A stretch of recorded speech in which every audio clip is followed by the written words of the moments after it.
नमस्कार, सुबह के 8 बजने वाले हैं। जी न्यूज पर आप सभी का स्वागत है। आपके साथ मैं हूं पूर्णिमा मिश्रा। शुरुआत करते हैं बुलेटिन की न्यूज 50 के साथ। पेट्रोल पंप और एयर टिकट पर आज से 500 के पुराने नोट नहीं चलेंगे। दवा खरीद, एलपीजी बुकिंग में छूट बरकरार रहेगी। पब्लिक सेक्टर के 27 बैंक कर्मचारी हुए सस्पेंड। 6 कर्मचारियों का ट्रांसफर गलत ट्रांजैक्शन करने का आरोप। पठानकोट के बामियाल सेक्टर में घुसपैठ की कोशिश नाकाम। सुरक्षा बलों ने मार गिराया पाकिस्तानी घुसपैठिया। अमृतसर में हार्ट ऑफ एशिया सम्मेलन आज से शुरू। शाम को पहुंचेंगे पीएम मोदी। सरताज अजीज को वीजा देने पर शिवसेना को ऐतराज। ममता के आरोपों पर संसद के दोनों सदनों में हंगामा। विपक्ष ने कहा बिना सूचना के आर्मी तैनात करना गलत। लोकसभा में भी गूंजा कोलकाता में आर्मी की तैनाती का मुद्दा। विपक्ष ने हंगामा किया। हाईवे पर सेना की मौजूदगी को लेकर ममता का धरना खत्म। रक्षा मंत्री मनोहर पर्रिकर ने पॉलिटिकल फ्रस्ट्रेशन बताया। रक्षा मंत्री का लोकसभा में जवाब। पिछले 15 से 20 साल से अभ्यास चल रहा है। सेना की तैनाती रूटीन एक्सरसाइज का हिस्सा है। सेना की तैनाती पर एयरफोर्स का जवाब। कहा नॉर्थ ईस्ट के सभी राज्यों में सेना की तैनाती रूटीन एक्सरसाइज। पश्चिम बंगाल पुलिस को इसकी जानकारी थी। सेना ने पश्चिम बंगाल के परिवहन विभाग और पुलिस प्रशासन को चिट्ठी लिखकर इसकी जानकारी दी थी और जी न्यूज के पास ये दस्तावेज मौजूद है। टीएमसी नेता डेरेक ओब्रायन ने कहा राज्य सरकार ने आर्मी को इजाजत नहीं दी। आर्मी तैनाती के लिए राज्य सरकार की अनुमति जरूरी है। ममता को मायावती का मिला साथ। राज्यसभा में कहा पश्चिम बंगाल के मुख्यमंत्री के साथ ज्यादती हुई। उत्तर प्रदेश, बिहार, झारखंड में भी ऐसी एक्सरसाइज हुई। केंद्रीय मंत्री वेंकैया नायडू ने कहा ममता बनर्जी ने पॉलिटिकल माइलेज लेने की कोशिश की। केंद्र सरकार में मंत्री बाबुल सुप्रियो ने कहा ममता बनर्जी ने कराई राज्य की फजीहत, झूठ हुआ बेनकाब। बीजेपी नेता सुब्रमण्यम स्वामी ने कहा केंद्र सरकार देश में कभी भी कहीं भी भेज सकती है सेना। अगर ममता को परेशानी है तो सुप्रीम कोर्ट जाए। आर्मी के मुद्दे को कांग्रेस ने बताया गंभीर। विपक्ष को एकजुट होना चाहिए। नेवी चीफ सुनील लांबा ने कहा सरकार की अनुमति के बाद ही होती है कार्रवाई। मुरादाबाद की परिवर्तन रैली में शामिल होंगे पीएम मोदी। सुरक्षा के पुख्ता इंतजाम। लोकसभा स्पीकर भगवंत मान को 9 दिसंबर तक कार्रवाई में हिस्सा न लेने की सलाह। लोकसभा स्पीकर की तरफ से संसद का वीडियो बनाकर सुरक्षा से खिलवाड़ का आरोप। बैंकों में कैश का रोजाना होगा ऑडिट। आरबीआई को करेंसी लेन देन में गड़बड़ी की आशंका। सभी बैंकों को आरबीआई ने सर्कुलर जारी किया। नोटबंदी पर जीडीपी पर होगा शॉर्ट टर्म असर। बोले वित्त मंत्री लंबी अवधि में इकोनॉमी को फायदा पहुंचेगा। नोट बैन को लेकर सुप्रीम कोर्ट ने पूछा गांव में पैसा पहुंचाने के लिए केंद्र सरकार क्या कर रही है। कोऑपरेटिव बैंकों की समस्याएं सुलझाने का भी निर्देश। आईपीएस ऑफिसर राकेश अस्थाना बने सीबीआई के डायरेक्टर। गुजरात की कैडर से अस्थाना है अनिल कुमार सिन्हा की जगह लेंगे। जम्मू कश्मीर पुलिस ने ढूंढ निकाला हिजबुल कमांडर जाकिर मूसा का ठिकाना।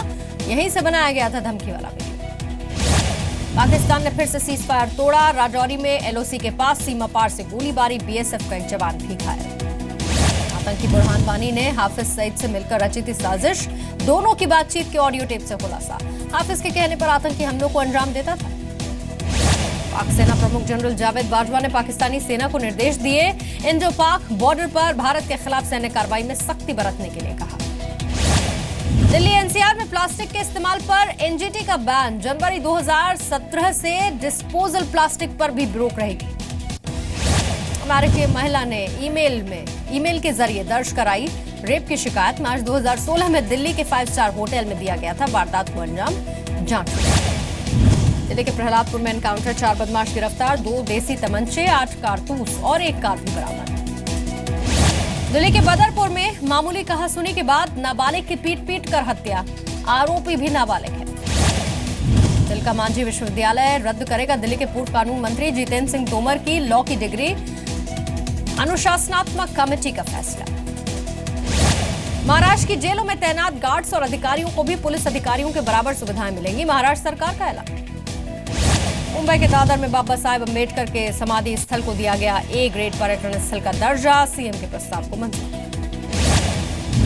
मुंबई यूनिवर्सिटी के छात्रों की शिकायत सीधे वाइस चांसलर तक पहुंचाने की अनोखी पहल। कॉफी विद वीसी के जरिए रखी जा सकती है शिकायत। मुंबई में मिल मजदूरों के लिए घर की मांग को लेकर मजदूर संघ का प्रदर्शन। मुंबई से बाहर घर देने का विरोध। उत्तर प्रदेश के भिंड में बीजेपी विधायक नरेंद्र कुशवाहा के चचेरे भाई की हत्या मॉर्निंग वॉक पर निशाना बनाया। एमपी कैडर के आईएएस अधिकारी के सुरेश को 2 साल सश्रम कारावास, बेटे के एडमिशन के लिए बिल्डर से फीस दिलाई थी। राजस्थान के कोटा में आरएसी के एक सिपाही ने साथी पर गोली चला दी, बाल बाल जान बची, पुरानी रंजिश वजह। उत्तर प्रदेश के बदायूं में 50,000 रुपए का दहेज न देने पर बहू की हत्या का आरोप, पति, सास और ननद के खिलाफ केस दर्ज। उत्तर प्रदेश के फतेहपुर में एसपी ने की सामने आई खुलेआम दबंगई। एसपी नेता धीरेन्द्र यादव ने मेघा लोधी को बंधक बनाकर पीटा, जमीन कब्जाने का आरोप। बिहार के शिवहर में 4 साल के बच्चे की हत्या का केस सुलझाने का दावा, पड़ोसी पर नरबली देने का। गृह मंत्री राजनाथ सिंह और रेल मंत्री सुरेश प्रभु ने गोमती नगर में रेलवे टर्मिनल का शिलान्यास किया। 10 करोड़ की लागत से सैटेलाइट स्टेशन का भी ऐलान। केंद्रीय वस्त्र मंत्रालय ने घोषित की राष्ट्रीय हस्तशिल्प अवार्ड, यूपी के 8 हस्तशिल्पियों में से 3 वाराणसी। मुरादाबाद के अस्पताल में भर्ती कैदी टॉयलेट की खिड़की तोड़कर फरार, गैंगस्टर धाराओं में बंद था, तलाशी अभियान तेज। संभल में पैसा न मिलने पर नाराज ग्रामीणों ने बैंक मैनेजर को बंधक बना लिया। मैनेजर को कहा उसके बैंक को मिले केवल 7 लाख रुपए। पंजाब के भटिंडा में बैंक मैनेजर पर नोट बदलने की एवज में रिश्वत लेने का आरोप, नाराज लोगों ने नारेबाजी। चीन ने अमेरिकी डिफेंस पॉलिसी बिल पर चिंता जाहिर की है। ताइवान और अमेरिका के बीच हाई लेवल मिलिट्री एक्सचेंज को मिल सकती है मंजूरी। नॉर्थ कोरिया की मीडिया ने जारी की तानाशाह किम जोंग की नई तस्वीरें, सैनिक ड्रिल की निगरानी करते किम जोंग दिखे। फ्रांस में 222 साल पुराने जू को बचाने की गुहार, जू में मौजूद है 1000 से ज्यादा जानवरों की प्रजातियां।